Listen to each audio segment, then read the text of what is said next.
अस्सलाम वालेकुम व्यूअर्स, कैसे हैं आप सब। मैं बिल्कुल ठीक और उम्मीद करती हूँ कि आप भी ठीक होंगे।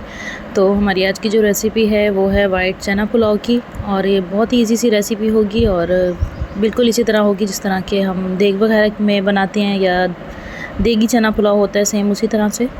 और इसको बनाना भी बहुत ईजी होगा और इसमें कुछ ऐसा एक्स्ट्रा इंग्रेडिएंट्स भी नहीं होंगे जो आपके पास अवेलेबल ना हो। तो आप इसे बना के और स्पेशली इसको लंच में आप बनाएं तो बहुत ही टेस्टी होगा। तो रेसिपी को स्टार्ट करते हैं, लेकिन उससे पहले अगर आप मेरे चैनल पे न्यू हैं तो जल्दी से चैनल को सब्सक्राइब कर दें, वीडियो को लाइक एंड शेयर करें और स्पेशली बेल आइकन को प्रेस किया करें ताकि मेरी जाने वाली जो वीडियोस होती हैं उनके नोटिफिकेशन पहले आप लोगों को मिला करें।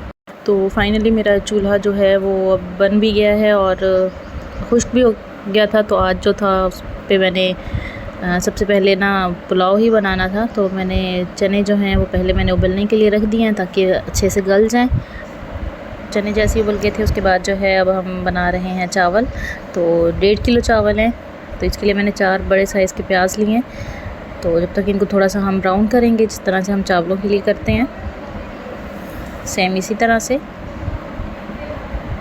तो उसके बाद जो है इसमें हम बाकी का आगे प्रोसेस करेंगे। तो अब आग वैसे भी थोड़ी सी तेज़ ही है क्योंकि अब चूल्हा नया बन गया है ना। पहले वाला जो था वो गीला हो गया था बारिश से, तो आग भी नहीं जलती थी। तो अब ये है जो काफ़ी अच्छा भी बन गया है और मुझे भी ना बड़ी सहूलत हो गई है अब इससे। तो बस प्याज भी है हमारे ब्राउन होना शुरू हो गए हैं।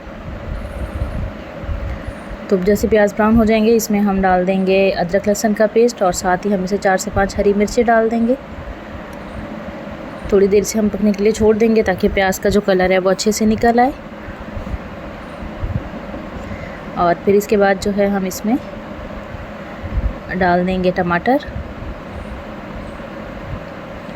टमाटर भी मैंने ना 4 ही लिए हैं, थोड़े से बड़े साइज़ के ही लिए हैं।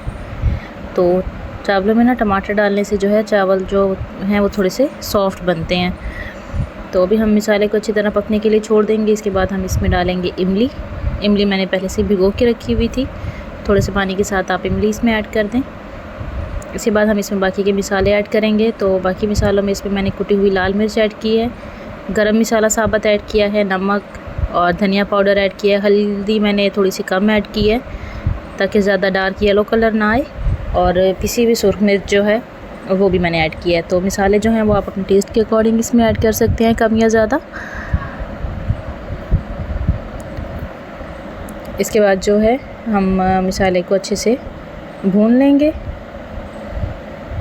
अच्छा, मैंने इसमें यहाँ बिरयानी का साशे वगैरह नहीं ऐड किया क्योंकि मुझे ना बिल्कुल इसका पुलाव वाला टेस्ट चाहिए था, तो इसलिए मैंने ना बिरयानी का मसाला वगैरह ऐसा कुछ भी नहीं ऐड किया जिससे वो ज़्यादा स्पाइसी हो जाए।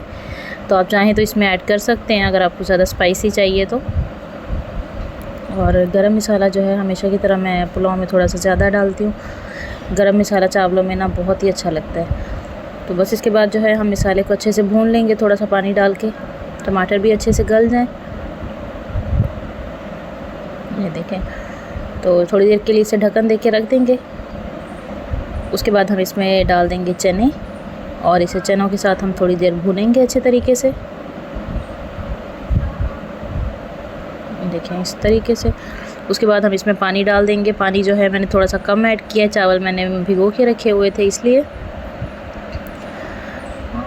तो इसे मैंने थोड़ा सा पानी कम डाला है। तो पानी जैसे ही उबलने शुरू हो गया इसमें हम चावल डाल देंगे और इसके हम नमक वगैरह जो है वो बराबर कर लेंगे, पूरा कर लेंगे। और उसके बाद जो है मैंने इसे हल्की आंच पे, बहुत ज़्यादा हल्की आंच भी नहीं है और बहुत ज़्यादा तेज़ भी नहीं है, तो बस मीडियम से करके छोड़ दिया था, बार बार चम्मच नहीं चलाया था। और उसके बाद लास्ट में मैंने इसे दम पे रख दिया था चावलों को 10 मिनट के लिए, और अंगारे बिल्कुल मैंने कर दिए थे, आग निकाल दी थी। तो अंगारों को हम इस तरह फैला लेंगे ताकि सारी देगची को अच्छे से सेक लगे। और इसके बाद जो है 10 मिनट के दम के बाद जो है इस पर हम डालेंगे कलर। तो कलर के लिए मैंने ऑरेंज कलर लिया है यहाँ पे, और इसे हम थोड़े से दूध के साथ अच्छे से मिक्स कर लेंगे। अच्छा, दूध डालने से ना इसमें जो कलर है ना इसका वो अच्छा आ जाता है, डार्क सा होता है कलर। तो इसके बाद जो है दम हटा के मैंने गीला कपड़ा हटा दिया था। उसके बाद जो है इस पर हम कलर डाल देंगे अच्छा, कलर डालने के लिए ना ये ज़रूरी होता है कि आपके चावलों में बिल्कुल भी कोई नमी ना रहे, ना ही कोई पानी रहे।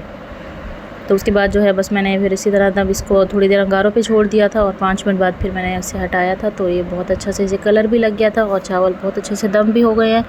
टेस्ट भी बहुत अच्छा है, शक्ल से भी देखें आप बहुत ही अच्छे लग रहे हैं आपको। तो आपको आज की रेसिपी कैसी लगी मुझे कमेंट में ज़रूर बताइएगा और मुझे ज़्यादा से ज़्यादा सपोर्ट कीजिएगा। इंशाल्लाह आप लोगों से मिलती हूँ मैं अगली वीडियो में। तब तक के लिए अल्लाह हाफिज़।